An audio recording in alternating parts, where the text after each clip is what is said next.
What's up mga silingan? So for tonight's dinner, gagawa tayo ng pasta, shrimp pasta na may cherry tomatoes and spinach. So nagpainit na ako dito ng olive oil, tsaka naglagay din ako ng konting butter, pero salted butter gamit natin. Naubusan ako ng unsalted. Okay lang yan. So lagay muna natin tong garlic. Hindi ko tinanggal lahat ng ano. May kunti pang ano dyan. Yung balang balat. Mabango talaga ang balat pag ma-fry din. Balat ng bawang. Tingnan nyo. Kaysa yung purong laman lang ano inyo. So, ang garlic, ito toast natin saglit sa ano, olive oil na may kunting butter.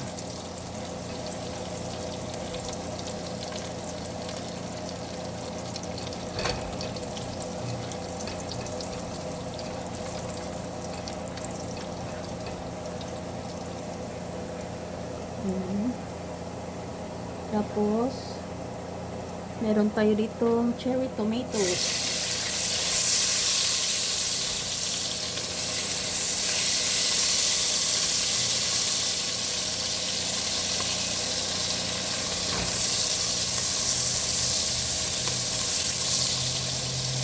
Ang bango.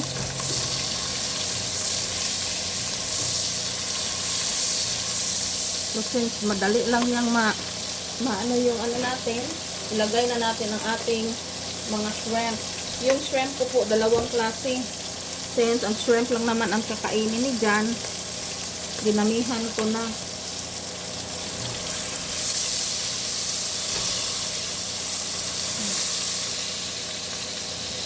Ito yung shrimp natin na ano, maliliit.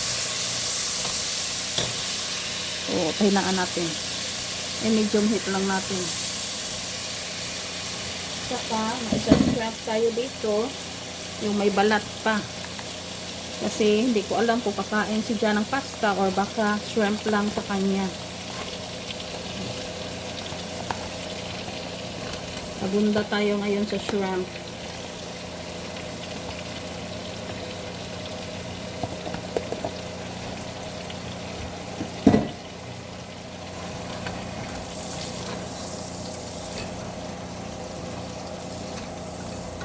Dito pa lang mga silingan, napakabango na niya. Napakabango ng garlic tsaka yung ano, yung tomato. Lutuin lang natin siya saglit na mag-orange na lahat. Tapos lagyan na natin ng panimpla. Lagyan natin ng meron ako dito magic. Kung may bouillon kayo, pwede din. Dito kasi kalimitan, mga bouillon. Ang gamay, mga cubes bang ginagamit. Nakabili man ako nito sa ano. Saka, lagyan natin yung konting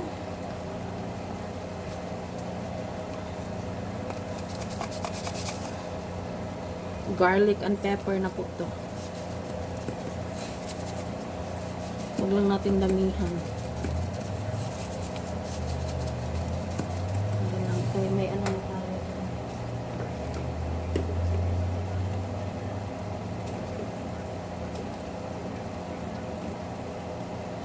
Lagyan ko po siya kunting oregano.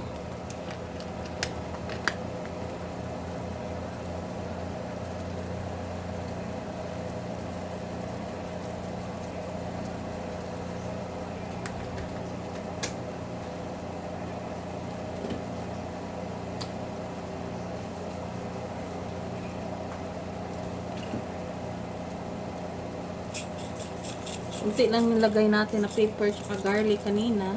Ayun. Lagyan natin siya ng ano, pepper pa.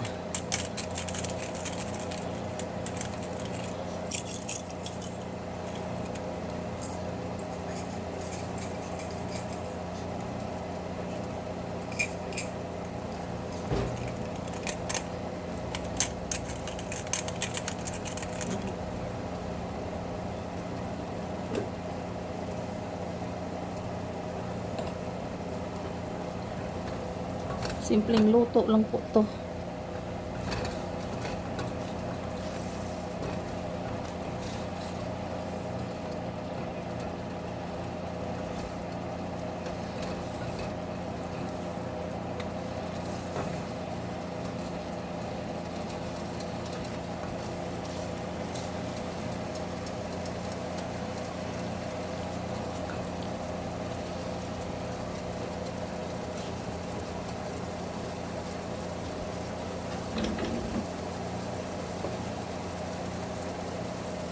Maglalagay po ako konting salt, mga silingan.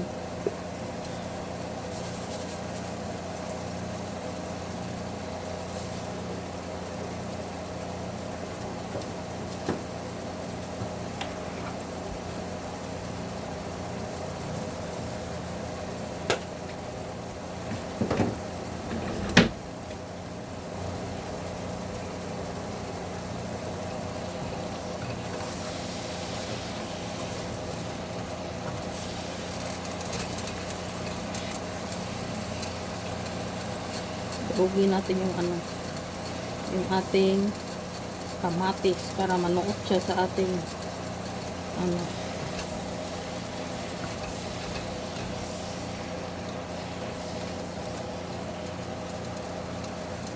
So this time, lagay na natin ang ating spinach. May spinach tayo ilagay kasi sayang pag hindi natin ilagay. Ito yung spinach na kasama pa doon sa binigay ng church. Lagay na natin yan.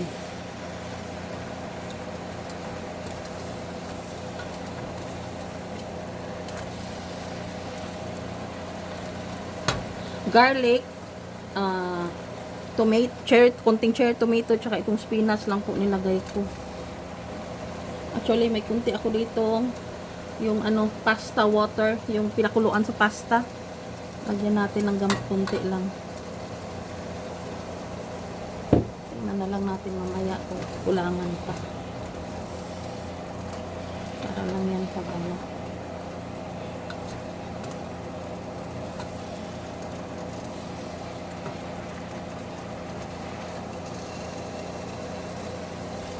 hindi natin overcook yung ating shrimp. So this time, lagay na natin ang ating pasta. Ouch! At mag-add tayo ng konting butter para magkahiwa-hiwalay yan.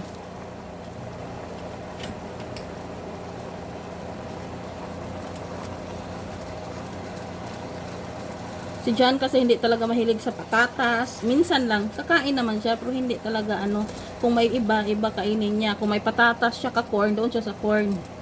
Ang ganun ba?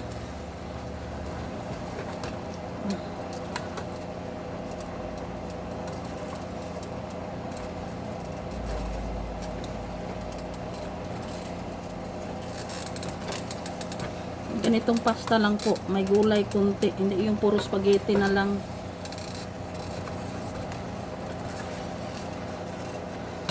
Tsaka meron tayo ditong parmesan cheese. Ubusin natin dyan ang parmesan natin. So, halo-haloin.